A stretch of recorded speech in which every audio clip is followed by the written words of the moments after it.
बिस्मिल्लाहिर्रहमानिर्रहीम। इय्याका नअबुदु व इय्याका नस्तईन। सैयद तस्नीम हैदर अपने ऑफिशियल यूट्यूब चैनल से आपके सामने है। आज आपको बताते हैं जो नवाज शरीफ की वापसी हुई है पाकिस्तान में और जो जलसा हुआ। कहते हैं ना जी, वो नवाज शरीफ का जलसा, वो कहते हैं ना, होने से पहले ही बढ़ गया, यानी खत्म हो गया। जलसा बुरी तरह नाकाम हुआ, क्योंकि आपने देख लिया कि एक तो पंडाल में जो मरियम नवाज बार बार देख रही थी, हर एक कुर्सी में 10 फुट का डंडा और उसके ऊपर एक झंडा था और आदमी नहीं थे, और वो बार बार चिल्ला रही थी कि मोबाइल फोन ऑन करो, मोबाइल फोन ऑन करो। मोबाइल फोन उधर को आदमी हो तो ऑन करे, सिर्फ सामने थोड़े से बैठाए हुए थे। और नवाज शरीफ भी बड़ा परेशान था, क्योंकि उसको इतनी लेट लाने की वजह यह थी कि आदमी ना दिखाई दें, क्योंकि आदमी तो है नहीं, तो फिर करें तो क्या करें। मरियम नवाज बड़ी परेशान थी, और जैसे जैसे नवाज शरीफ करीब पहुंच रहा था, वो कह रही थी कि सब अपनी लाइटें ऑन कर लें। बार बार कितनी दफा मरियम नवाज ने बोला कि टेलीफोन की लाइट्स ऑन करो, किसी ने भी लाइट की, थोड़ी सी लाइटें फ्रंट पर ऑन थी, पीछे बिल्कुल कुर्सियां खाली थी। फिर उसने बोला मैं आपको नए फोन भेज दूंगी, ये भी उसने बोला। आप देख लें कि जलसा बुरी तरह नाकाम हुआ। नवाज शरीफ भी जैसे स्टेज पर आता है, वो देखता है सामने लोग तो हैं नहीं, तो उस पर एक सख्ता जो है ना तारी हो जाता है। यानी जो आदमी सामने स्टेज पर बैठे थे वो ज्यादा थे, जो सामने थे वो आप कह सकते हैं कि नवाज शरीफ को कम दिखाई दे रहे थे। यानी कोई भी लाहौरी नहीं था, सिर्फ और सिर्फ ये सिंध के इलाके से जो गरीब गुरबा मजदूर आदमी उनको पैसे देकर लाए। उसके बाद वो भी भागना चाहते थे, चंद वो पीछे से रास्ते से भागे, मगर उनको भी वो डंडे के जोर पे वो जितनी भी वो अपना मशीनरी है उसको यूज किया गया। जनरल आसिम मुनीर साहब ने भी पूरी दौड़ लगाई कि आदमी इकट्ठे करें। अब जनरल आसिम मुनीर साहब को भी पता चल गया कि नवाज शरीफ आने से पहले ही नाकाम हो गया। और ये जो वो दो ढूंढ रहे थे कि लाइटें ऑन करेंगे, शायद वो इमरान खान वाला वो जी सिस्टम की, वो खान साहब शाम हो जाएगी, बारिश होगी तो वो लाइट्स ऑन हो जाएंगी, खान साहब को दूर दूर तक लोग दिखाई देंगे। कोई ऐसा किसी किस्म का भी वो ना तो सिस्टम ऑन हुआ और ना ही दिखाई दिया। दूसरा आप देख सकते हैं कि फैमिलीज तो थी नहीं, कोई बच्चा कोई औरत आपको जलसे में दिखाई दी हो। इमरान खान के जलसे में आप देखें फैमिलीज होती हैं, जैसे कि कोई डिनर पार्टी हो रही है, इधर देखें दूर दूर तक कोई आदमी दिखाई नहीं दे रहा था। और नवाज शरीफ ने कौम के मसाइल पर किसी किस्म की बात नहीं की, वो अपने रोने रो कर चला गया जी कि मुझे जेल में डाला, इतना सा सेल था, मैंने 4 फोन पड़े थे, मैंने बोला मुझे फोन कर लेने दें।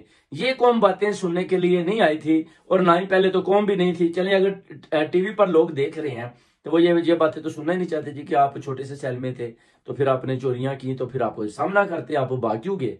तो ये सारी चीजें दोस्तों भाइयों सोचने वाली है, समझने वाली है कि आज नवाज शरीफ का जलसा जो है वो बुरी तरह नाकाम हुआ।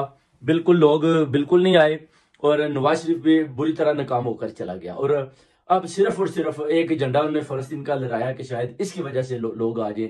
फिर उन्होंने बोला जी तस्बीह मेरे पास भी है, मैं घर में तस्बीह का इस्तेमाल करता हूं, मैं लोगों के सामने नहीं करता। यानी उनका जो भी किसी किस्म की भी अटेम्प्ट थी वो इमरान खान के ऊपर करते थे बेसिकली। और इमरान खान की नकल करने की मरियम नवाज शुरू से कोशिश कर रही है कि टेलीफोन की लाइटें ऑन कर लें, ये कर लें, वो कर लें। बहुत बड़ा धचका लगा मरियम नवाज को, ये बुरी तरह जो अपना जलसा फ्लॉप हुआ, और बड़ी परेशान थी कि अब क्या करें, नवाज शरीफ तो आ रहा है, इसलिए नवाज शरीफ को लेट लाया गया। अब उन्होंने आते हुए बताया जी कि वो जी जनरल बाजवे पर अटैक कर दिया, अपना उस फैज पे, जनरल फैज पे अटैक कर दिया। यानी आते ही फिर जो एस्टेब्लिशमेंट के चीफ ऑफ आर्मी स्टाफ जो साबका चले गए हैं, उनके ऊपर धड़ाधड़ नवाज शरीफ ने कोशिश की अटैक करने की। और ये जनरल आसिम मुनीर को भी सोचना चाहिए कि देखें, आप इनको बड़ा पकड़कर दरिया आपने क्रॉस करवाया और आप इनको लाकर आपने मैदान में खड़ा किया, मगर ये फिर भी आपका नाम ले रहे हैं। ये बता रहे हैं कि आप ही वो लोग हैं जो इमरान खान को धरने के लिए बैठाते थे, सारा इल्जाम आप पर लगा रहे हैं। हालांकि कोई ऐसी बात नहीं थी, खान साहब का इतना बहुत ज्यादा फॉलोअर था, और वो तो धरना जो उन्होंने दिया है वो तो एक तारीखी धरना था 121 डेज का, जो मौलाना फजलुर रहमान एक दिन भी नहीं दे सका। उसके बाद उन्होंने बोला जी मैं कश्मीर भी आजाद करवाऊंगा। कश्मीर आपने ये जो चेयरमैन जो बनाया हुआ है, बनाते हैं आप मौलाना फजलुर रहमान को 30 साल से, आप बता दें एक दिन भी उसने अपना मुसलमानों के लिए किसी किस्म की तकारीर की हो कि वर्ल्ड लेवल पर या कश्मीर वालों के लिए मसला अपना उठाया हो, या कोई भी आदमी, वो कहते हैं ना, कोई एक आदमी मुसलमान भी हुआ हो अपना मौलाना फजलुर रहमान की तकारीर से, या किया हो तो साबित कर दें। सब ये जेल साजी है, कौम को शौर आ चुका है। बेसिकली आज इमरान खान जीत गया और नवाज शरीफ और मरियम नवाज ये सब हार चुके हैं। और पीपल पार्टी का भी आप देख सकते हैं कि उनका भी मौकफ सामने आ गया।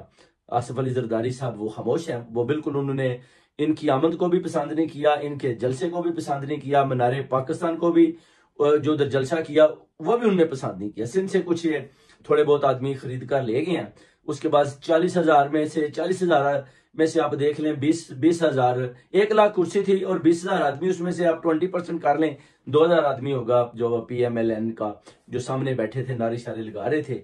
बाकी जो पीछे निकल रहे थे आप उनके चेहरे देख लें, उनमें से एक भी आपको दिखाई दे कि ये आदमी जो लाहौर से है, पंजाब से है या PMLN से, अगर आप उनसे इंटरव्यूज लेते तो आपको पता चल जाना था। उसके बाद जितने भी आपके लफाफा सहाफी हैं आप देखें वो जहाजों में किस तरह लड़ते हुए जा रहे थे।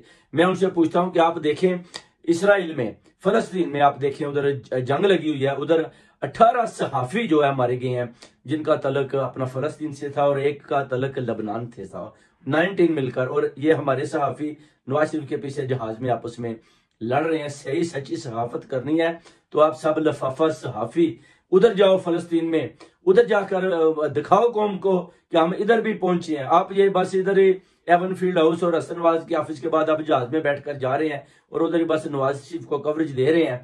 आपकी तो ड्यूटी है पूरे वर्ल्ड पर, आप जाए ना जी। क्यों नहीं आपका कोई ARY, क्यों नहीं आपका जियो, समा, कोई भी ऐसा आप बता दें, C41, 44 कोई भी उधर दिखाई नहीं दिया जो फलस्तीन के हक में उधर जाकर देखे जिधर क्या हो रहा है। कोई भी आपके सहाफी में इतनी जरूरत नहीं है। ये सब लफाफा सहाफी हैं और ये सब जहाज में लफाफे के लिए लड़ते झगड़ते जा रहे थे।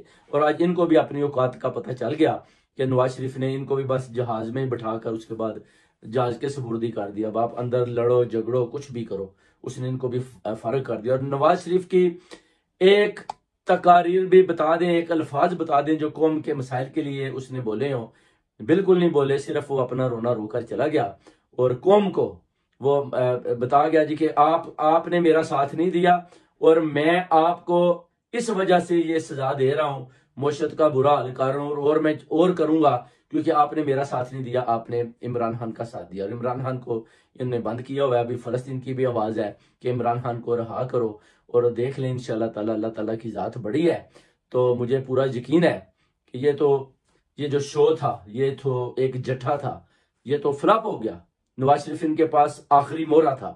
जो जनरल आसिम मुनीर ने बोला कि अपना आखिरी मोहरा भी देख लो, अगर आप इसमें नाकाम हुए तो डोनाल्ड लू ने बोला कि फिर हमारी मजबूरी है कि हम इमरान खान को बाहर निकालें, क्योंकि नवाज शरीफ अगर कामयाब नहीं होता। और आज पूरी कौम, पूरी अवाम, पूरी दुनिया को पता चल गया कि नवाज शरीफ बुरी तरह नाकाम हुआ और मरियम नवाज के भी परखचे साथ ही उड़ गए। इसकी वजह के लोगों को शौर आ गया। और ये जितने भी अनएजुकेटेड लोग आप इनको थोड़े थोड़े पैसे देकर जलसों में लाए हैं उनको भी आप देख लें, वो भी भागते हुए दिखाई दिए हैं। और उसके बाद आपको वीडियो भी दिखाते हैं जिसमें आप देखें टेबलों के ऊपर 10 फुट का डंडा और उसके ऊपर झंडा और कोई आदमी नहीं है। बहुत बहुत शुक्रिया भाइयों, आपको तस्नीम हैदर का सलाम।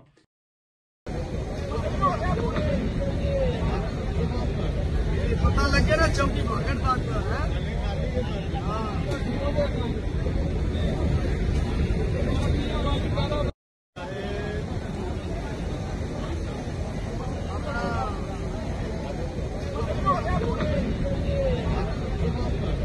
पता लगे ना चौकी भागन बात है। इंशाल्लाह नेक्स्ट व्लॉग फिर